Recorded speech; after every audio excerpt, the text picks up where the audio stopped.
Magandang araw po sa inyong lahat mga kababayan at welcome back dito po sa PNR. At ito nga mga kababayan, kapapasok lang, OMG, Kimbo desperado na, tinapos Kongreso, nahuli ang Big Boss, halaka, napaamin. Ako, yan mga kababayan ang ating alamin at bibigyan ng komento mula po ito kay Banat Kapanig TV.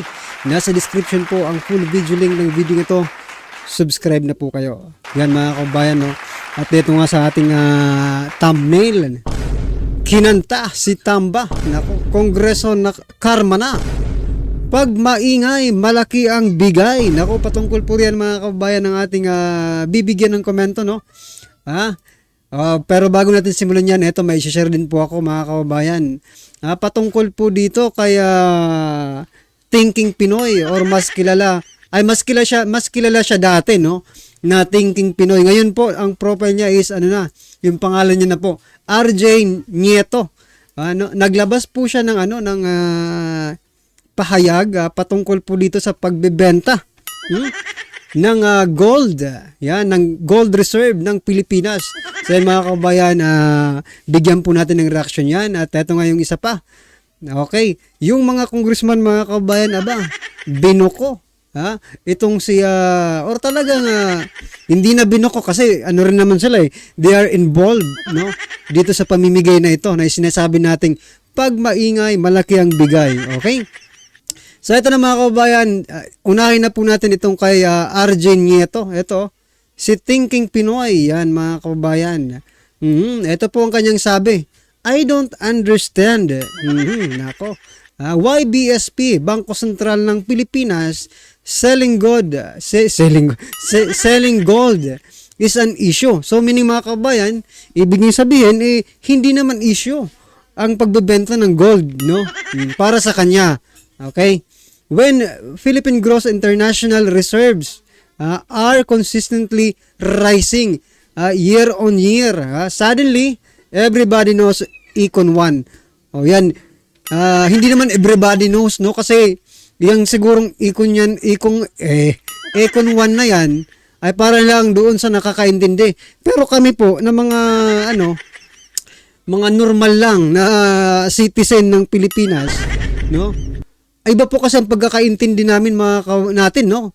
Maaaring ikaw parehas tayo ng pagkakaintindi, no, kasi ang gold mga kababayan hindi naman pababa ang ang presyo niyan. Patagal ng patagal, no? Pataas po ng pataas ang presyo niyan. At saka mga kababayan, bakit tayong hindi pa ganun ka unlad na bansa ay nagbebenta ng gold, di ba? Samantalang yung ibang bansa nag-accumulate po sila ng gold. Ano po ang ibig sabihin niyan mga kababayan?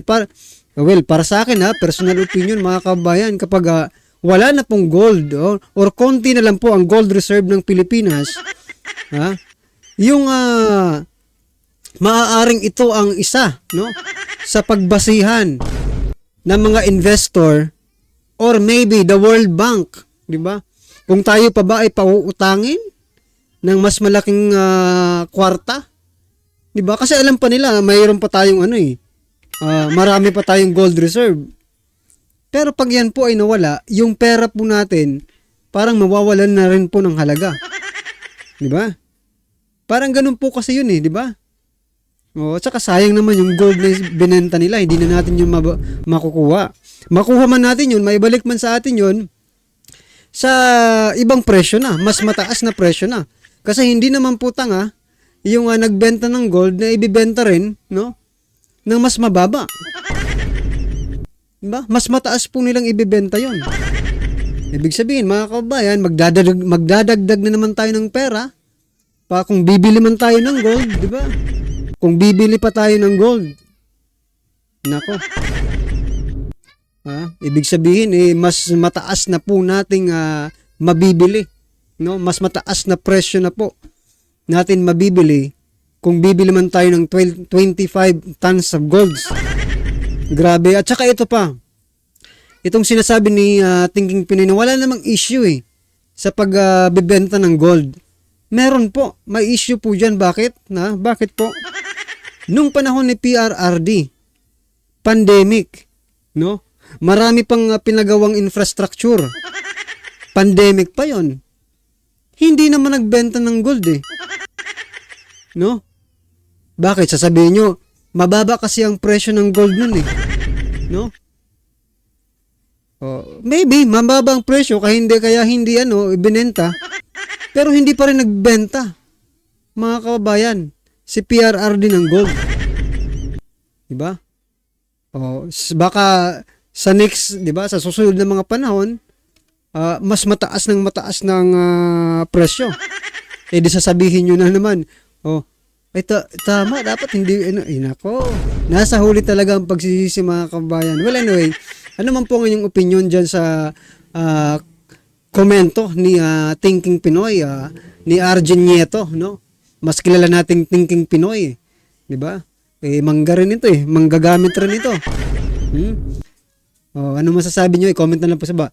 At ito mga kabayan, ito po yung sinasabi natin, na talagang itong mga tonggristang ito, ginagawang uto-uto ang mga Pilipino. Ito mga kabayan, pakinggan po natin at bigyan po natin ng reaction to. Mas nasigaw, mas mataas ang bigay! Grabe. Ma'am AJ, ikaw na bahala doon ha. Sabi ni Kong Brian, pag mas ingay, mas malaki ang bigay. Diba? Uulitin ko, magandang hapon po sa inyong lahat! Parang mahina.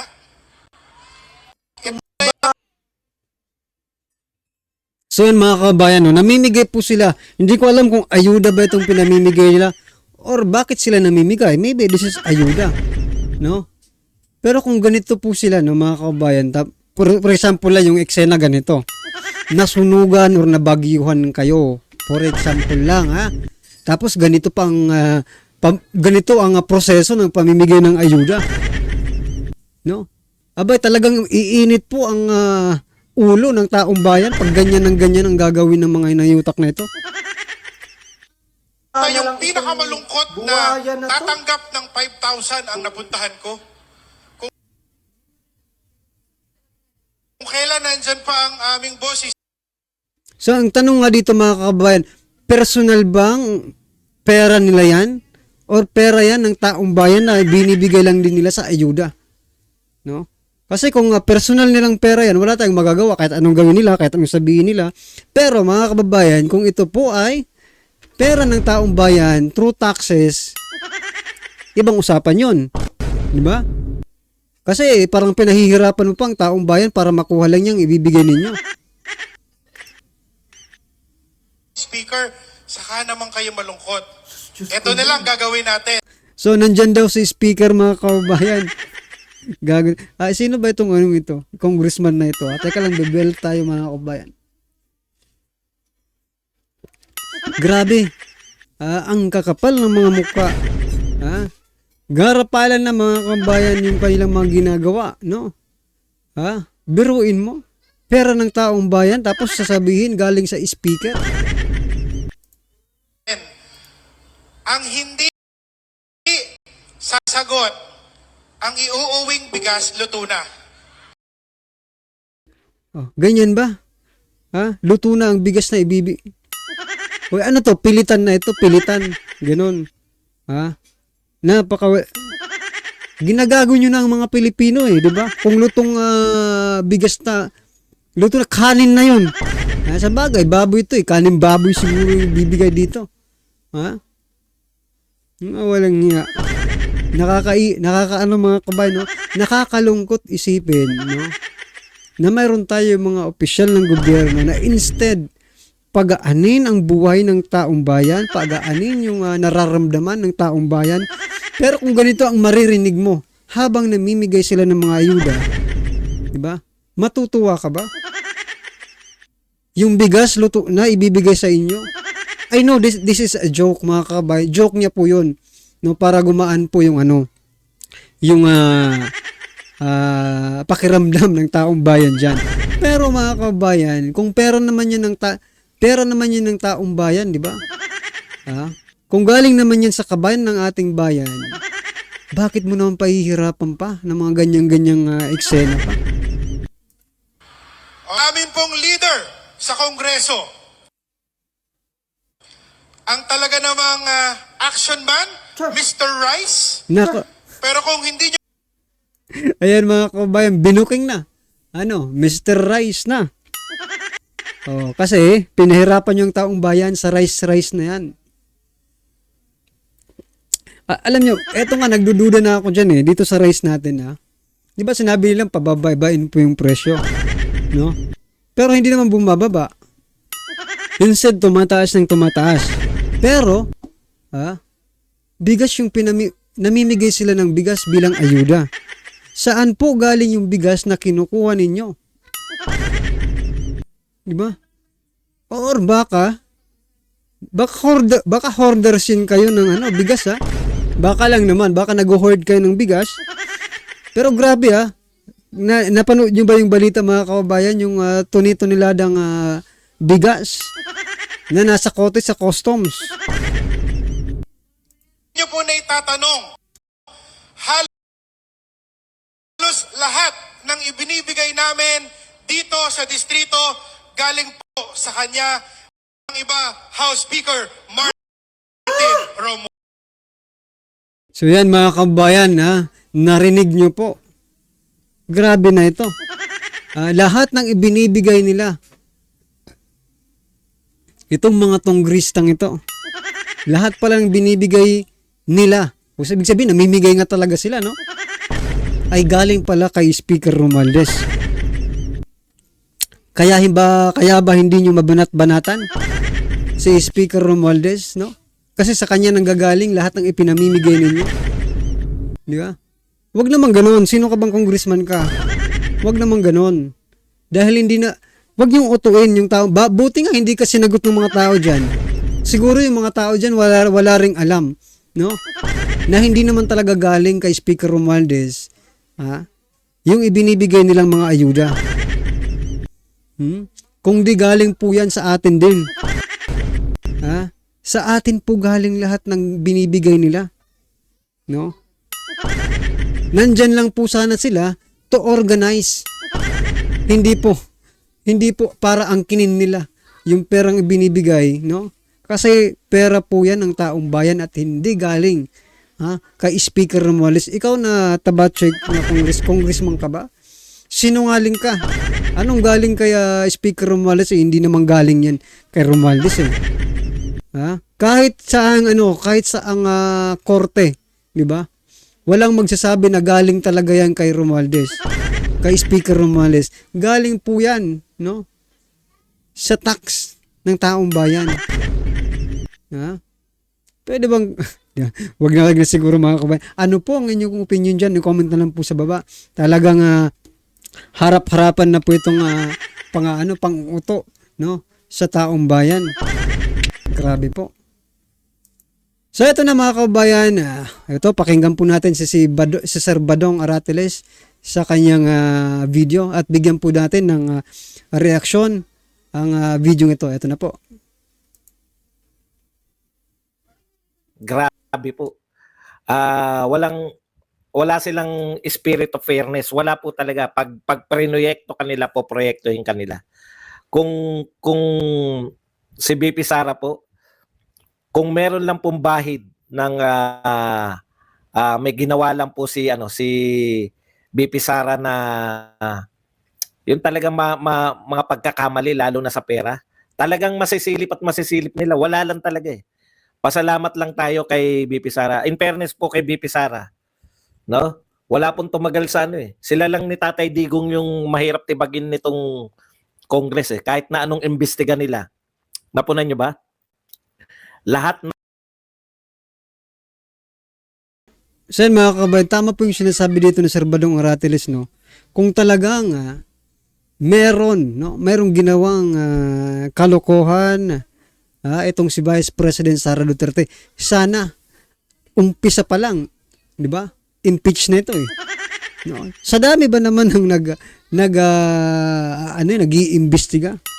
Patungkol yun sa Department of Education, Office of the Vice President, di ba? Sa dami ba naman nila?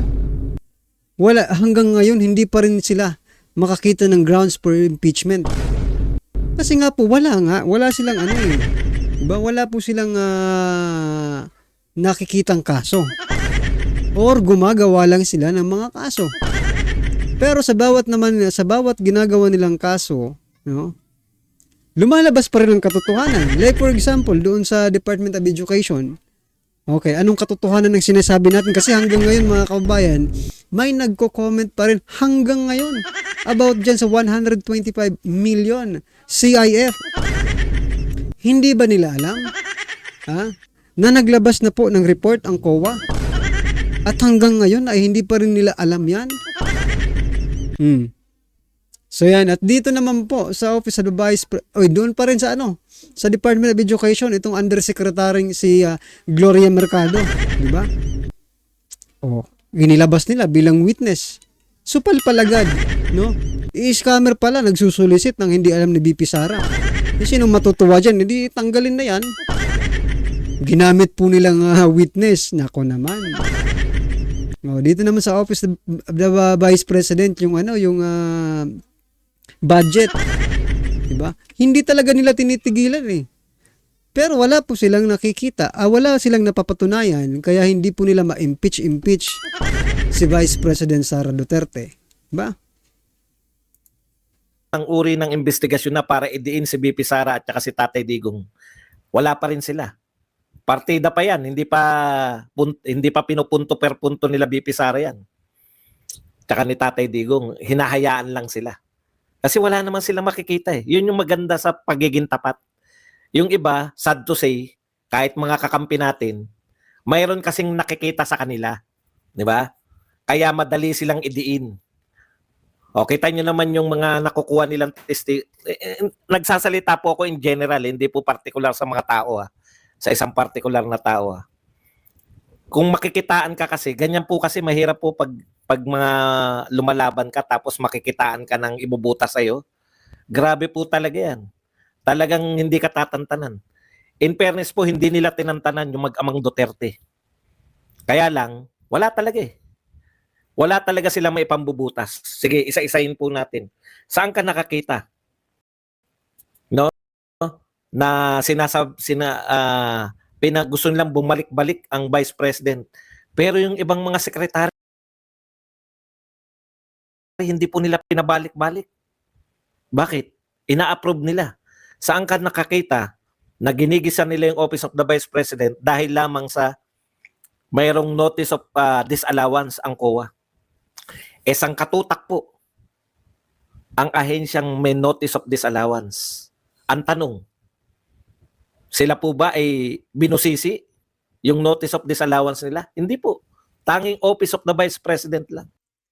So yun nga po yung pinopoint out mga kababayan ni Congressman Marcoleta. Diba? Gusto niyang imbitahan lahat ng mga agencies, no? Department heads, no? Na mayroong notice of disallowance. Kasi para daw mas matibay, mas magandang batas ang magawa nila, dahil iba't ibang experiences, no? Iba't ibang disallowances ang makikita nila doon, di ba? O bakit hindi imbitahan nitong mga hinayutak na congressman para magkaalaman, di ba? Kasi nagfo-focus lang sila sa Office of the Vice President. Ang tanong, ang batas ba ay ang batas ba ay may exception? Ang batas ba ay para lang sa Office of the Vice President? Di ba? Ang batas po ay nagsasaklaw sa lahat ng government employee ka man or department, di ba? Lahat 'yan. Pero bakit ganito ang nangyayari? Office of the Vice President lang, exempted ang lahat. Walang talaga mga kababayan. Well, anyway, ano po ang inyong reaksyon, opinion, or kritisismo sa video ito? I-comment lang po sa baba para at least alam po nating mga kababayan ang inyong pong opinion patungkol dito, right? Don't forget to like, share, and subscribe mga kababayan. Maraming salamat po.